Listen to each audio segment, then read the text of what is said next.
Assalamualaikum warahmatullahi wabarakatuh. Pada kesempatan kali ini, Ibu akan menjelaskan materi terkait dengan salah satu jenis pasar dalam pasar persaingan tidak sempurna, yaitu struktur pasar persaingan monopolistik. Ya, jadi ini termasuk jenis pasar yang memang bisa dikatakan berada di antara pasar persaingan sempurna dan pasar persaingan tidak sempurna. Kompetensi yang diharapkan, unit kompetensinya adalah kemampuan menjelaskan struktur pasar. Elemen kompetensinya kemampuan mengetahui dan menjelaskan mengenai struktur pasar monopolistik. Yang kedua, kemampuan mengetahui dan memahami ciri-ciri struktur pasar monopolistik. Kemampuan mengetahui dan menjelaskan pemaksimuman keuntungan pada pasar monopolistik. Dan kemampuan menjelaskan dengan menggunakan grafik pemaksimuman keuntungan pada pasar monopolistik. Pasar monopolistik itu sendiri merupakan pasar yang berada di antara dua jenis pasar yang ekstrim, yaitu pasar persaingan sempurna dan pasar monopoli. Ya, jadi pasar persaingan sempurna dan pasar monopoli itu masuk ke dalam dua jenis pasar yang ekstrim karena dia memiliki ciri-ciri yang sangat berbeda jauh. Ya, kemudian oleh karena itu sifat-sifat bentuk pasar ini mengandung unsur-unsur sifat pada pasar monopoli dan unsur-unsur sifat pada pasar persaingan sempurna. Artinya, ciri-ciri dalam pasar persaingan monopolistik itu ada yang berasal dari pasar persaingan sempurna dan ada juga yang dari pasar monopoli karena dia berada di antara dua jenis pasar ini. Secara umum, pengertian dari pasar monopolistik adalah suatu pasar di mana terdapat banyak produsen atau penjual yang menghasilkan dan menjual produk yang berbeda coraknya. Jadi di sini pasar monopolistik itu adalah pasar yang terdapat banyak penjualnya tetapi dia menghasilkan produk yang berbeda coraknya. Artinya tidak homogen. Ciri-ciri pasar persaingan monopolistik yang pertama adalah terdapat banyak penjual. Di sini terdapat banyak penjual tetapi tidak sebanyak pada pasar persaingan sempurna. Kita tahu bahwa ciri-ciri utama dalam pasar persaingan sempurna adalah terdapat banyak penjual dan pembeli. Tapi di sini di pasar monopolistik itu dia terdapat banyak penjual tetapi tidak sebanyak dalam pasar persaingan sempurna. Kemudian perusahaan-perusahaan pada pasar persaingan monopolistik itu mempunyai ukuran yang relatif sama. Jadi artinya adalah jika sudah terdapat beberapa puluh perusahaan di suatu pasar, maka pasar monopolistik itu sudah mungkin terwujud. Yang terpenting adalah tidak satupun perusahaan-perusahaan tersebut memiliki ukuran atau besarnya itu jauh melebihi dari perusahaan lainnya. Jadi artinya dalam pasar monopolistik itu dia ukurannya relatif sama baik itu dalam jumlah produksi atau lainnya. Artinya tidak ada yang mendominasi di antara perusahaan-perusahaan yang ada di pasar monopolistik. Yang kedua, produknya tidak homogen, artinya tidak sama atau berbeda coraknya. Produk perusahaan pada pasar persaingan monopolistik itu berbeda coraknya dan secara fisik mudah dibedakan. Artinya secara kasat mata kita bisa membedakan bahwa produk A itu berasal dari perusahaan mana, produk B berasal dari perusahaan mana.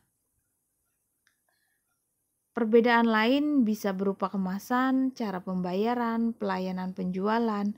Perbedaan corak ini yang menjadikan bahwa produk yang dihasilkan dalam pasar persaingan monopolistik ini adalah bukan barang yang bersifat pengganti sempurna karena dia serupa tapi ada perbedaan corak, tetapi hanya merupakan barang pengganti yang dekat atau close substitute ya. Jadi di sini adalah perbedaan utama produknya antara satu perusahaan dengan perusahaan lain itu bisa dibedakan ya.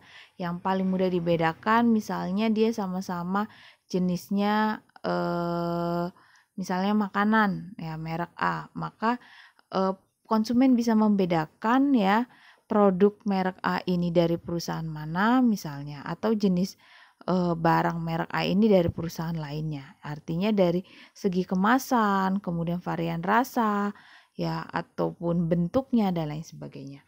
Kemudian yang ketiga, perusahaan mempunyai kekuatan mempengaruhi harga, ya. Tetapi kekuatan mempengaruhi harga tidak sebesar dalam pasar monopoli atau oligopoli, ya. Kalau yang sudah kita pelajari itu tidak sebesar dalam pasar monopoli. Kita tahu bahwa dalam pasar monopoli, perusahaan monopoli itu memiliki kekuatan penuh dalam mempengaruhi harga karena dia sebagai yang membentuk harga. Tapi di sini dalam pasar persaingan monopolistik dia bisa mempengaruhi harga tapi tidak sekuat dari pasar monopoli, ya. Kekuatan mempengaruhi harga bersumber dari perbedaan corak produknya. Artinya, ya, di sini adalah perusahaan bisa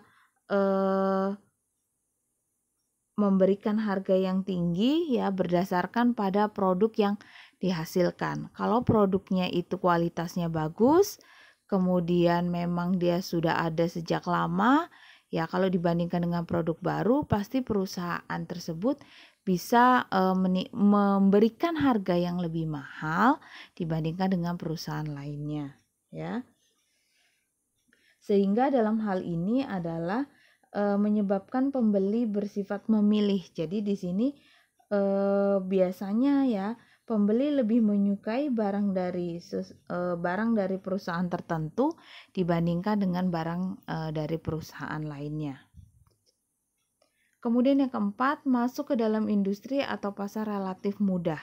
Ya, masuk ke dalam pasar persaingan monopolistik itu tidak seberat dalam pasar monopoli atau oligopoli karena kita tahu bahwa ketika ada perusahaan yang mau masuk ke dalam pasar monopoli itu sangat sulit. Karena apa? Karena biasanya pasar monopoli kita tahu bahwa ciri-cirinya adalah sebagian besar sumber daya itu dikuasai oleh satu perusahaan. Kemudian modal yang diperlukan itu sangat-sangat besar karena dalam pasar monopoli perusahaan sudah mencapai skala ekonomi. Artinya dia menguasai sebagian dari sumber daya yang ada, ya. Tetapi ya tidak semudah dalam pasar persaingan sempurna. Ya, kita tahu bahwa salah satu ciri-ciri pasar persaingan sempurna itu adalah penjual itu bebas keluar masuk pasar. Kalau penjual di pasar persaingan sempurna itu rugi, dia bisa keluar dari pasar. Kalau misalnya dia mau masuk juga bebas ya, tidak ada hambatan. Hal ini disebabkan oleh modal yang relatif tinggi ya daripada pasar persaingan sempurna dan harus menghasilkan produk yang berbeda coraknya. Artinya apa? Artinya di sini walaupun dia relatif mudah ya, perusahaan di pasar monopolistik ya harus menghasilkan produk yang berbeda coraknya ya dari produk yang memang sudah ada di pasar ya. Ketika ada perusahaan baru ya yang sama-sama mau mengeluarkan jenis produk makanan yang memang sudah ada di pasar ya, maka perusahaan baru tersebut harus memiliki ciri khas yang berbeda dengan produk yang memang sudah ada di pasar tersebut. Kemudian yang kelima, persaingan promosi penjualan sangat efektif ya. Untuk menarik pelanggan, perusahaan harus aktif promosi ya, karena di sini adalah pembeli itu bebas memilih dia mau beli produk yang mana. Karena pembeli tahu kalau perusahaan A menghasilkan produk merek A, perusahaan B menghasilkan produk merek B ya. Karena di sini adalah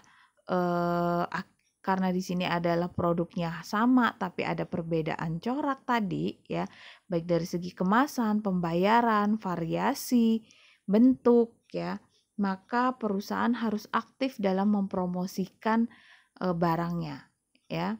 Jadi di sini adalah promosi penjualan itu tujuannya untuk menarik pelanggan ya, sehingga perusahaan harus aktif melakukan promosi, memperbaiki pelayanan, mengembangkan desain produk, meningkatkan kualitas mutu dan sebagainya. Ya, karena seperti yang kita tahu ketika ada suatu barang ya yang memiliki jenis yang sama ya, tapi dia berasal dari berbagai macam perusahaan, biasanya perusahaan itu akan berinovasi. Inovasinya dari mana? Apakah dia menambah varian rasa, apakah dia memperbaiki kemasannya dan lain sebagainya, sehingga hal itu butuh promosi untuk memperkenalkan produknya kepada konsumen. Nah, ini adalah keseimbangan jangka pendek dalam pasar persaingan monopolistik ya. Yang pertama adalah perusahaan mengalami keuntungan ya. Nah, keuntungan yang tercapai, keuntungan maksimum ya dalam pasar persaingan monopolistik itu tercapai ketika marginal revenue sama dengan marginal cost ya, atau MR sama dengan MC ya. Keuntungan maksimum tercapai kalau kita lihat di kurva ya pada saat jumlah produksinya Q ya dan harganya P. Artinya P di sini perusahaan akan mengalami keuntungan ketika P-nya itu lebih besar daripada C. C itu adalah cost atau biaya. Ketika harganya lebih tinggi daripada biayanya, maka perusahaan mengalami keuntungan ya. Sehingga keuntungan itu ya kalau kita lihat di gambar itu sebesar bagian yang diarsir ya, yaitu PABC. Yang kedua adalah perusahaan mengalami kerugian. Ya, kerugian minimum tercapai pada tingkat produksinya Q ya, kemudian harganya P ya. Perusahaan dalam pasar monopolistik dia mengalami kerugian ketika P-nya lebih rendah daripada C. C itu adalah cost. Ketika harganya lebih rendah daripada cost-nya ya, maka perusahaan dalam pasar monopolistik dia mengalami kerugian dalam jangka pendek. Ya, seberapa besar kerugiannya? Kerugiannya adalah bagian yang diarsir ya. Jadi luas kerugian minimumnya adalah sebesar P ya. Kemudian ini sebesar P, kemudian A, C ya, dan B ya. PACB ya. Jadi sebesar bagian yang diarsir ya PACB ini adalah kerugian minimum ya yang dicapai oleh pasar persaingan monopolistik ya. Jadi harusnya B-nya di bawah sini ya, agak naik ke atas ya. Ini adalah keseimbangan jangka pendek dalam pasar persaingan monopolistik. Jadi ada dua kondisi, yaitu ketika mengalami keuntungan ya, di mana keuntungan maksimum itu tercapai ketika MR sama dengan MC, dan ketika harganya di atas C ya atau cost ya. Kemudian kerugian minimum yang dicapai oleh perusahaan di pasar monopolistik itu ketika harganya itu lebih rendah dibandingkan cost-nya ya. Demikian penjelasan dari Ibu. Ibu akhiri, Assalamualaikum warahmatullahi wabarakatuh.